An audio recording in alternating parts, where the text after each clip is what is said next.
Sebelum lanjut, jangan lupa like, komen, dan subscribe. Legenda Sang Monster, Chapter 30. Masa lalu Zhang Xuan. Siapa kamu? Menyingkir dari sini, ini bukan urusanmu. Seorang pria parubaya berpakaian hitam berteriak kepada Ling Tian. Kamu tidak perlu tahu siapa aku. Yang ingin aku tahu, mengapa kamu memukulnya? Hahaha, anak nakal sepertimu berani bersifat arogan di depanku. Apakah kamu tidak sayang terhadap nyawamu? Kata pria itu lagi sambil mentertawakan Ling Tian. Aku paling benci jika diancam. Aku akan memberikan waktu kepadamu selama 3 nafas. Jika kamu tidak menjawab pertanyaanku, aku akan mengantarkanmu melihat Dewa Kematian. Hahaha, aku ingin melihat apa yang bisa kamu perbuat. 1. Tak perlu menghitung lagi, kesinilah. 2. Hitunglah sepuasmu, setelah itu aku akan membunuh kalian berdua. Hahaha, mati. Setelah selesai mengatakan itu, Ling Tian melambaikan tangannya ke arah pria tersebut. Boom! Tubuh pria parubaya itu langsung meledak seperti daging cincang. Kabut darah bertebaran di tempat pria itu berdiri. Aku telah memberimu kesempatan, tapi kamu tidak mau menerimanya, kata Ling Tian sambil mengangkat bahunya.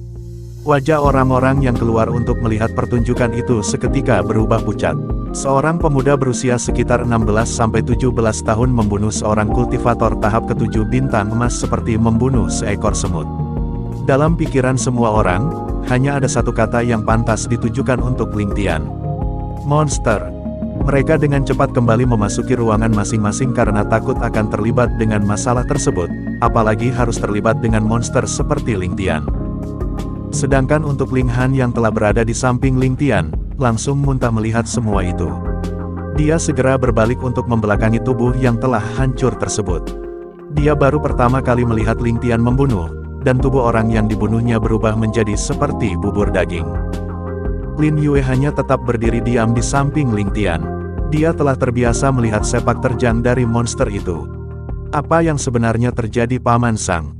Mengapa orang tersebut akan membunuhmu? Ling Tian membantu Zhang Xuan berdiri setelah tahu bahwa lukanya telah sembuh. Inilah perbedaan dari pil penyembuh buatan Ling Tian dengan pil penyembuh yang dijual di pasaran. Zhang Xuan kemudian mulai menceritakannya kepada Ling Tian. Dia adalah kakak seperguruanku, namanya He Jun. Kami berasal dari sekte yang sama di ibu kota kekaisaran yaitu Sekte Gelap Malam. Dia juga anak dari pemimpin sekte. Sebenarnya, murid langsung pemimpin sekte ada 3 orang dan salah satunya adalah wanita yaitu Xilan. Kami bertiga selalu berlatih bersama dan tidak pernah berpisah saat melakukan misi dari sekte. Itu semua berawal dari 15 tahun yang lalu. He Jun jatuh cinta kepada Xilan, tetapi Xilan hanya mencintaiku. He Jun tidak bisa menerimanya. Dia mencoba membunuhku tapi Xilan menghalanginya hingga akhirnya membuat Xilan terbunuh. Kami berdua pun bertarung. Aku kalah dan terluka sangat parah. Aku segera melarikan diri dan bersembunyi. Dia terus mencariku tapi tidak menemukanku. Karena kemarahannya, dia membantai seluruh keluargaku. Saat keluar dari tempat persembunyian, aku mendengar semua itu. Aku sangat marah tetapi tidak bisa melakukan apa-apa karena lukaku semakin parah, dan akhirnya aku memutuskan untuk meninggalkan sekte sejauh mungkin hingga akhirnya aku sampai di kota ini. Aku membangun rumah makan ini dan mencoba mengobati lukaku dengan uang yang tersisa. Setelah 5 tahun, akhirnya semua lukaku bisa sembuh. Aku mulai berkultivasi kembali tetapi kultivasiku telah tertinggal jauh dari He Jun. Sekte Gelap Malam mungkin ke kota ini karena ingin mengikuti turnamen. He Jun datang ke rumah makan ini karena ingin mencoba daging dari binatang roh tingkat 3. Saat aku berjalan untuk menyambut para tamu, dia melihatku dan langsung menyerangku. Terima kasih Tuan Muda Ling. Jika bukan karena kamu, mungkin aku sudah terbunuh oleh He Jun. Zhang Xuan akan berlutut, tetapi Ling Tian segera menahannya. Tidak perlu seperti itu Paman Sang, aku telah menganggapmu seperti keluargaku sendiri. Tenanglah, selama aku di sini, semuanya akan baik-baik saja. Jika pemimpin Sekte Gelap Malam akan membalas kematian anaknya, aku juga akan menghancurkannya. Zhang Xuan sangat bersyukur telah mengenal seseorang seperti Ling Tian. Semua keberhasilan yang dicapai oleh rumah makannya ini juga berkat Ling Tian. Hari ini dia hampir terbunuh. Jika Ling Tian tidak berada di sini, mungkin saat ini dia telah bertemu dengan Dewa Kematian. Baiklah Paman Sang, tidak perlu memikirkannya lagi, yang terpenting adalah apakah stok binatang roh tingkat 3 masih banyak. Masih ada beberapa lagi Tuan Muda Ling. Jika rumah makan ini ramai terus seperti ini, mungkin stok kita hanya sampai sebulan lagi.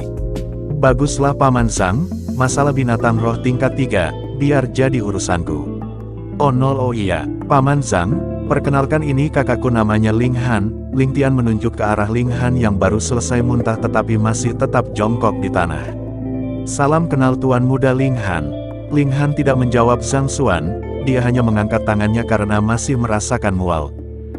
Baiklah Tuan Muda Ling, aku akan pergi memanggil beberapa orang untuk membersihkan sisa-sisa dari tubuh He Jun. Zhang Xuan segera pergi meninggalkan mereka bertiga. Mendengar perkataan Zhang Xuan, Ling Han langsung muntah kembali. Ling Tian hanya bisa menggelengkan kepalanya melihat tingkah kakaknya itu. Ibu kota Kekaisaran, kediaman Sekte Gelap Malam. Ayah. Seorang pria parubaya berlari memasuki sebuah ruangan yang sangat luas, itu adalah ruangan pribadi pemimpin Sekte Gelap Malam. Mengapa kamu berteriak seperti anak kecil yang kehilangan permennya? Apakah aku tidak pernah mengajarkanmu tata krama hingga membuatmu bebas bertindak seperti itu? Suara seorang pria tua terdengar sangat marah. Dia adalah He Jing, pemimpin Sekte Gelap Malam. Aku tidak akan pernah melakukannya jika tidak ada sesuatu yang sangat penting untuk dilaporkan kepada ayah. Segera katakan, kata He Jing dengan nada ketus. Mutiara jiwa adikku He Jun telah padam. Dia mungkin telah terbunuh di Kota Bulan Biru saat membawa para jenius sekte kita untuk mengikuti turnamen. Setiap anggota sekte tingkat menengah seperti Sekte Gelap Malam, diwajibkan memasukkan kekuatan jiwanya ke dalam mutiara jiwa yang berfungsi untuk mendeteksi keadaan dari setiap anggotanya melalui mutiara jiwa tersebut. Apa? Siapa yang berani melakukannya? He Jing berteriak karena terkejut dan sangat marah. Aku tidak tahu siapa yang membunuhnya. Mungkinkah He Jun telah menyinggung seorang kultivator yang kuat di Kota Bulan Biru? Hemang, segera siapkan kendaraanku, aku akan segera ke Kota Bulan Biru, kata He Jing dengan gigi bergeretak dan tinju yang terkepal erat. Baiklah ayah, aku juga akan mengikutimu. Hemang segera berlari untuk menyiapkan kendaraan ayahnya. Kendaraan pribadi pemimpin Sekte Gelap Malam adalah seekor binatang roh tingkat 3 yaitu bangau air yang kultivasinya pada tahap ke-6 bintang emas, dan kecepatan terbangnya juga sangat cepat tetapi itu masih sangat jauh dari kecepatan Xiao Hai. Beberapa saat kemudian, mereka berdua telah melesat ke langit dengan bangau air menuju ke arah Kota Bulan Biru. Bersambung.